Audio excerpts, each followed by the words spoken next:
भगवान विष्णु के 10 अवतारों में से 9वें अवतार गौतम बुद्ध को माना जाता है। एक बार राक्षसों की शक्ति बहुत बढ़ गई थी। उनके सामने युद्ध में देवता मुकाबला नहीं कर पा रहे थे और अपनी जान बचाते हुए भाग गए। दैत्यों ने देवधाम स्वर्ग पर कब्जा कर लिया। वे वहां राज करने लगे, लेकिन उन्हें चिंता होने लगी कि कहीं देवता दोबारा सब कुछ वापस उनसे छीन न लें। दैत्यों ने देवराज इंद्र का पता लगाया और उनसे इसका उपाय पूछा कि कैसे हम इस जीत को हमेशा के लिए बरकरार रख सकते हैं। देवराज इंद्र ने बिना किसी छल कपट के यज्ञ और वेद के अनुसार आचरण करने का उपाय बताया। देवराज इंद्र से जानकारी लेकर दैत्य धर्म कर्म में लग गए। इससे उनकी शक्ति बहुत बढ़ गई और अपने स्वरूप के मुताबिक वे उपद्रव करने लगे।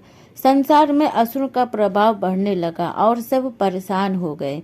इसी बीच असहाय देवता भगवान विष्णु की शरण में मदद के लिए गए। भगवान ने उनकी मदद का वादा किया और तब भगवान ने धरती पर बुद्ध के रूप में जन्म लिया। एक बार गौतम बुद्ध के हाथों में मर्जनी थी और वे रास्ते को साफ करते हुए आगे बढ़ रहे थे।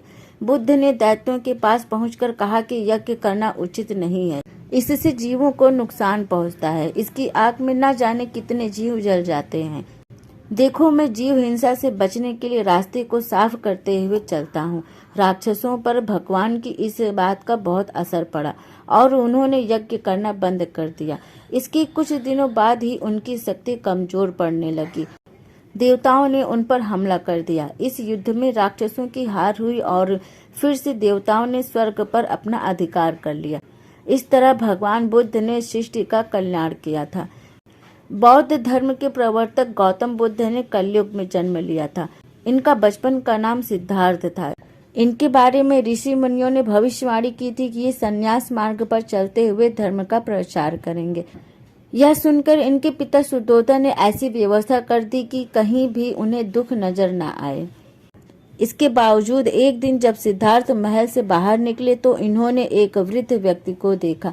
दूसरे दिन इनकी नजर एक बहुत बीमार व्यक्ति पर पड़ी और एक दिन इन्होंने एक मरे हुए इंसान को देखा जिसके शव को सब घेरे हुए खड़े थे। सिद्धार्थ इन सारे दृश्यों को देखकर संसार के प्रति उदास हो गए।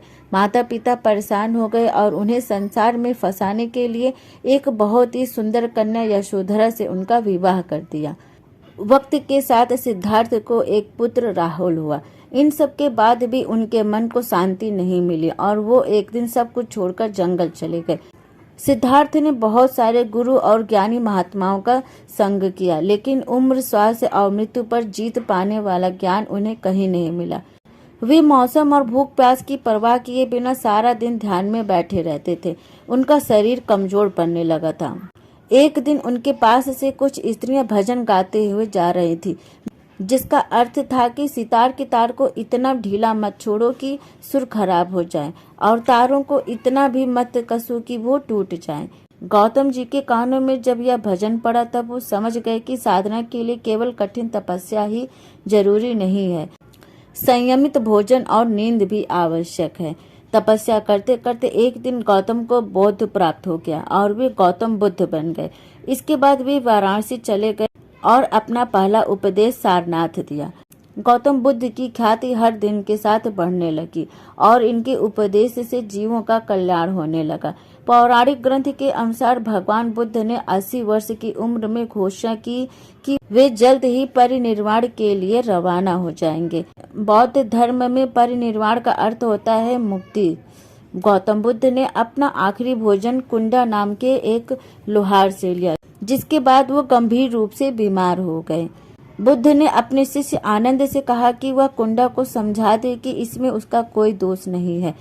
भोजन बहुत ही पवित्र और स्वादिष्ट बना था। इसके बाद बुद्ध सदा के लिए संसार से चले गए, लेकिन उनकी शिक्षा आज भी मौजूद है। गौतम बुद्ध की शिक्षा से आज भी जन कल्याण हो रहा है और उनके अनुयायी धर्म के प्रचार में लगे हुए हैं। तो इस प्रकार थी हमारी विष्णु भगवान के 9वें अवतार गौतम बुद्ध की कहानी। वीडियो पसंद आए तो प्लीज़ वीडियो को लाइक, शेयर, कमेंट करना मत भूलिएगा और आगे भी हमारे साथ जुड़े रहने के लिए चैनल को सब्सक्राइब जरूर करें।